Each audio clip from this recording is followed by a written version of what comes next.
ब्रजमोहन जी, आपका क्या तर्क इस बात पर हो सकता है कि मणिपुर के सवाल को इतना छोटा सवाल आंक लिया जाए कि 78 दिन तक उस पर खामोशी इख्तियार हो, उस पर चुप्पी हो और 78 दिन बाद उस पर 36 सेकंड बोला जाए? और आज प्रधानमंत्री सदन में मौजूद नहीं थे, क्योंकि मैं भारत की नागरिक हूं और भारत के नागरिकों की तरफ से सवाल पूछ रही हूं। मैं उम्मीद कर रही थी कि अविश्वास प्रस्ताव पर चर्चा होगी तो प्रधानमंत्री सदन में होंगे।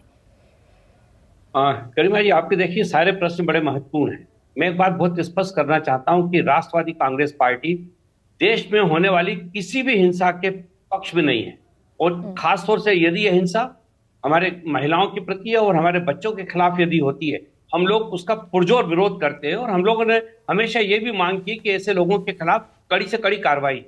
जहां तक मामला मणिपुर का है, इसमें निश्चित रूप से एक बात तो मानना पड़ेगी कि यह कहना बहुत गलत होगा कि देश के आदरणीय प्रधानमंत्री जी को वहां की पल पल की जानकारी नहीं मिल रही।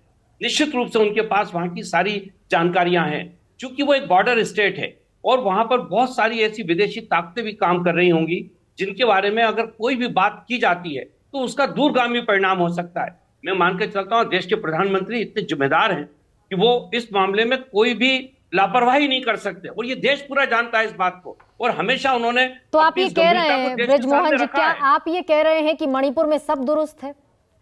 नहीं, मैंने ये नहीं कहा। मैं ये कह रहा हूं कि एक जो बहुत लंबे समय से अगर कोई राज्य अगर पूरी तौर से कानून व्यवस्था से पीड़ित है एक लंबे समय से, ऐसा नहीं है कि अभी सिर्फ ये मई से इसकी शुरुआत हुई है, इसका एक लंबा इतिहास है। अभी सभी लोगों ने इस बात को कहा।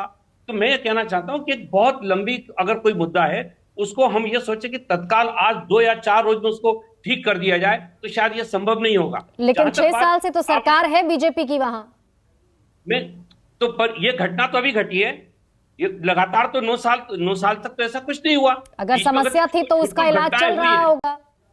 निश्चित रूप से यही मैं कहना चाहता हूं, और विपक्ष को भी थोड़ा सा इस मामले में गंभीरता से चिंतन करना चाहिए कि क्या ऐसी परिस्थितियों में जिस प्रकार से हम वहां पर जिन हमारी महिलाओं के साथ जो घटना घटी है, क्या हम उस पर इस प्रकार से सार्वजनिक रूप से चर्चा करें? क्या ऐसा करके हम अपनी उन महिलाओं के प्रति अपनी पूरी संवेदनाओं को नहीं कर रहे? आदरणीय प्रधानमंत्री जी ने पिछले साल 15 अगस्त को ये क्या बात कर रहे हैं इस बात को कहा था। देश के गृह मंत्री 3 दिन तक थे मणिपुर, तब तक इस बात का खुलासा नहीं हुआ था। और आपको मैं एक और बात बता देती हूँ, ये 4 मई की घटना है ब्रजमोहन जी। आप कह रहे हैं कि जिन महिलाओं के साथ इस तरह की बर्बरता हुई उसकी चर्चा नहीं होनी चाहिए। चर्चा तो हुई नहीं। 4 मई को यह घटना घटती है, 18 मई को तो एफआईआर होती है। ये स्थिति है। 18 मई को एफआईआर हुई, इतनी बर्बरता की लोकल पुलिस स्टेशन की जिम्मेदारी नहीं बनती, लोकल पुलिस की जिम्मेदारी नहीं बनती? बिल्कुल बनती है। मुख्यमंत्री खुद कह रहे हैं इस बात को भारतीय जनता पार्टी भी स्वीकार कर रही है कि वहां पर जिस प्रकार से तत्काल कार्रवाई होनी चाहिए थी वो नहीं हो पाई है। पर इसका मतलब ये बिल्कुल भी नहीं है कि यहाँ पे इसके प्रति कोई कार्रवाई नहीं होगी। जहां तक बात अविश्वास प्रस्ताव की है, निश्चित रूप से संसदीय व्यवस्था में अविश्वास प्रस्ताव लाने का अधिकार है, और उसी के तहत तो आदरणीय ओम बिरला साहब ने अनुमति दी है, उसी के तहत तो चर्चा हो रही है। लेकिन अपराजिता जी उस अविश्वास प्रस्ताव को आधारहीन कह रही हैं। और क्योंकि अपराजिता जी, मेरी नजर में आप बेहद गंभीर, बेहद शालीन और बेहद सुलझी हुई प्रवक्ता भी हैं, और साथ साथ सांसद भी हैं, और साथ साथ महिला भी हैं। एन बीरेन सिंह ने कहा सैकड़ों ऐसी घटनाएं हुई।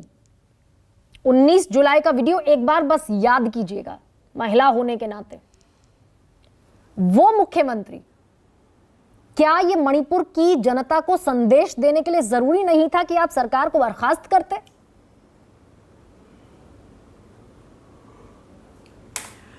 देखिए, सबको मैंने सुना, सबने अपनी अपनी बातें रखी और सही बातें रखी हैं। कहीं भी हमने मना नहीं किया।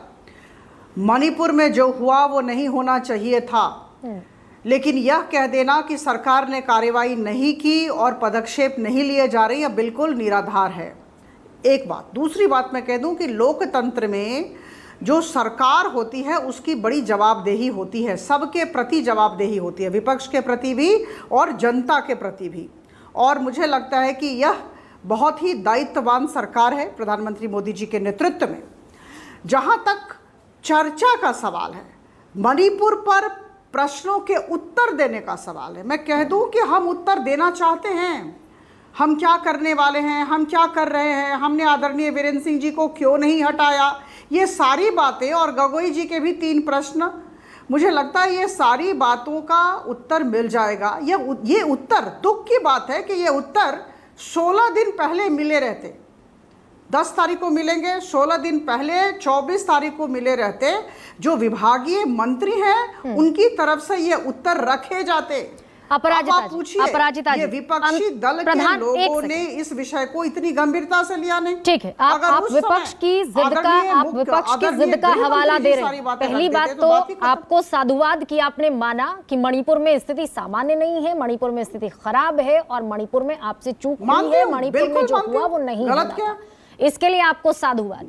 लेकिन अपराजिता जी, एक सवाल, और वो ये कि देश के प्रधानमंत्री बड़ी बारीकी से हर चीज पर जवाब रखते हैं, बड़ी बारीकी से मन की बात में उनका लंबा संबोधन देश सुनता है, हर बारीक चीज पर न सिर्फ उनकी निगाह है बल्कि उनके फैसले इस देश को ऊपर बढ़ा रहे हैं। हम largest economy, 5th largest economy है, उस देश के प्रधानमंत्री मणिपुर पर बोलने की आवश्यकता क्यों नहीं समझते?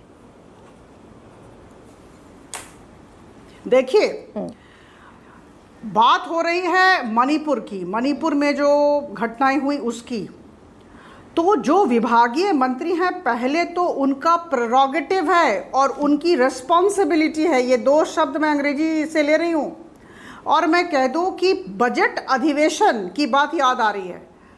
भारत के अर्थव्यवस्था के कुछ अच्छे पक्षों के विषय में जब हमारे प्रधानमंत्री जी खड़े होकर कहना शुरू किए, इन्हीं लोगों ने, ये INDIA वालों ने बखेड़ा खड़ा किया और उस समय कहा कि मैडम निर्मला सीतारमण को कहने दीजिए, बार बार प्रधानमंत्री जी क्यों बोलते हैं।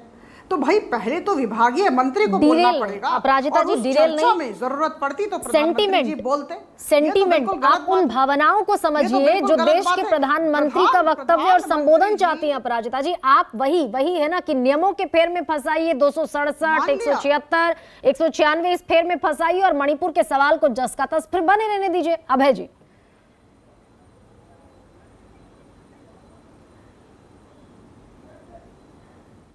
मणिपुर जलता हो जलता है, मगर उनकी छवि पर आंच ना है। एकमात्र कारण है, इसके अलावा कोई कारण नहीं।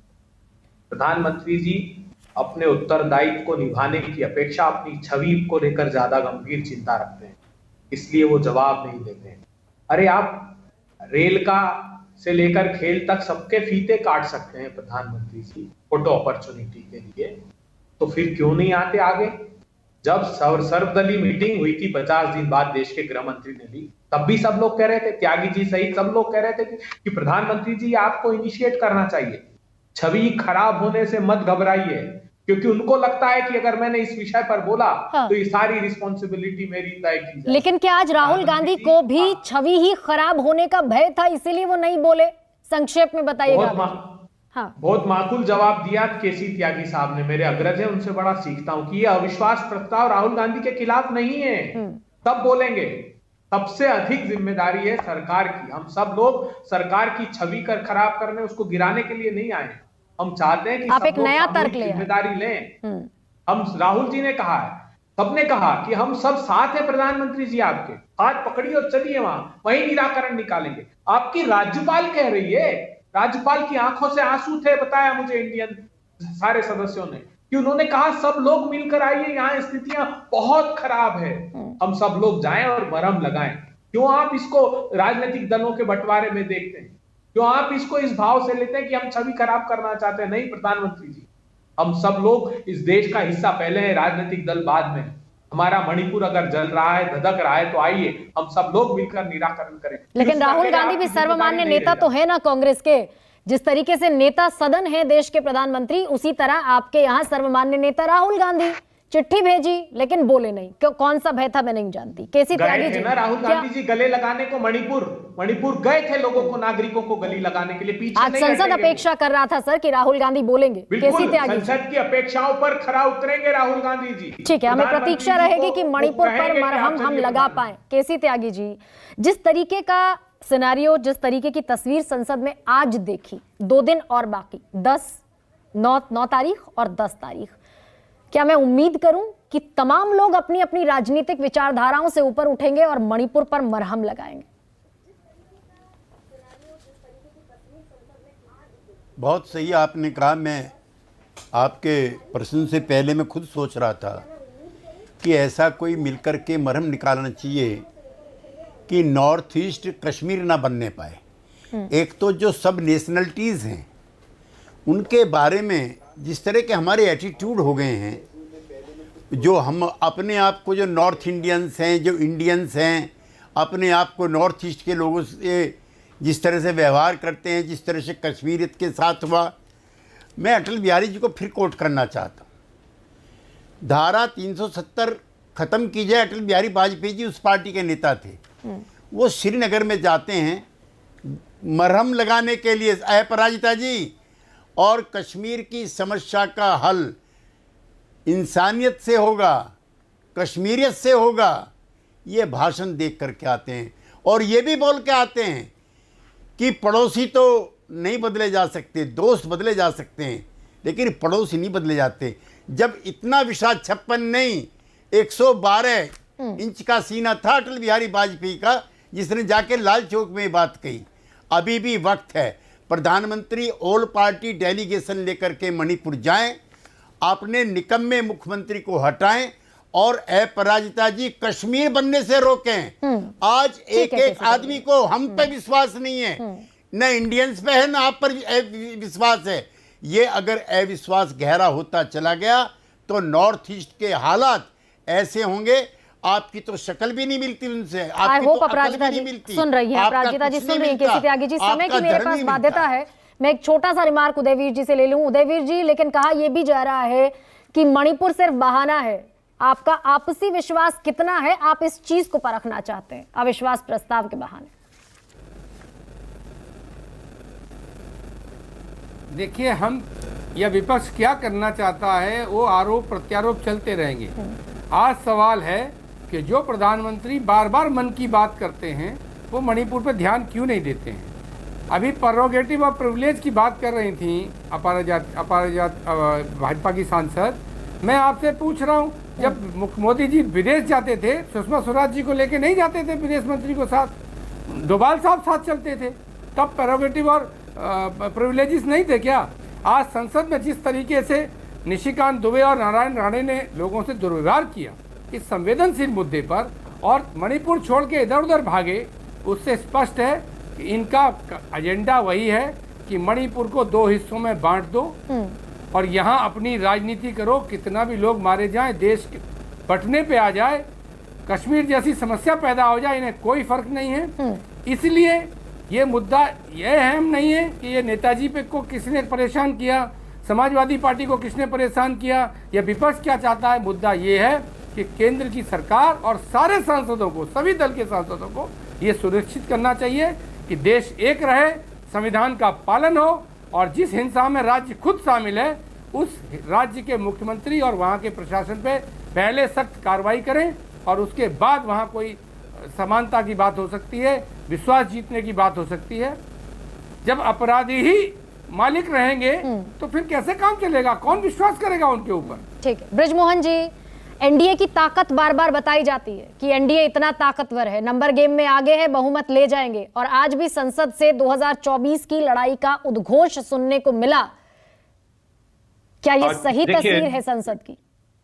गर्मा जी, देखिए, संसद का तो जो अंक गणित है वो तो सबों को मालूम है, लेकिन मैं उससे अलग हट के बात कहना चाहता हूं। हमारे देश के प्रधानमंत्री पर इस देश के 1 अरब 40 करोड़ लोग विश्वास करते हैं, लेकिन जो विपक्ष है हमारा, INDIA के लोग, उनको उनके विवेक पे विश्वास नहीं है। ये बड़ी अद्भुत बात है। पूरे विश्व में इस बात की चर्चा होती है कि आदरणीय प्रधानमंत्री जी बहुत अच्छे निर्णय करता है और निर्णय लेते हैं, थोड़ा इंतजार करिए। ये बात सच है कि वहां पे जो घटना घटी है उनको स्वीकार नहीं किया जा सकता। एक सभ्य समाज में इसकी अनुमति नहीं दी जा सकती, ये बात भी सच है। लेकिन एक बहुत लंबी समस्या को अगर हम सोचे कि कुछ क्षणों में हम दूर कर देंगे तो शायद इसके लिए हमको इतना समय सरकारों को देना होगा। इसके पहले हमने देखा आज भी हमारे देश में ब्रिजमोहन जी 6 साल दिए गए, मणिपुर में 6 साल मिले हैं। जो मौजूदा सरकार है, मौजूदा पार्टी है, उसको मणिपुर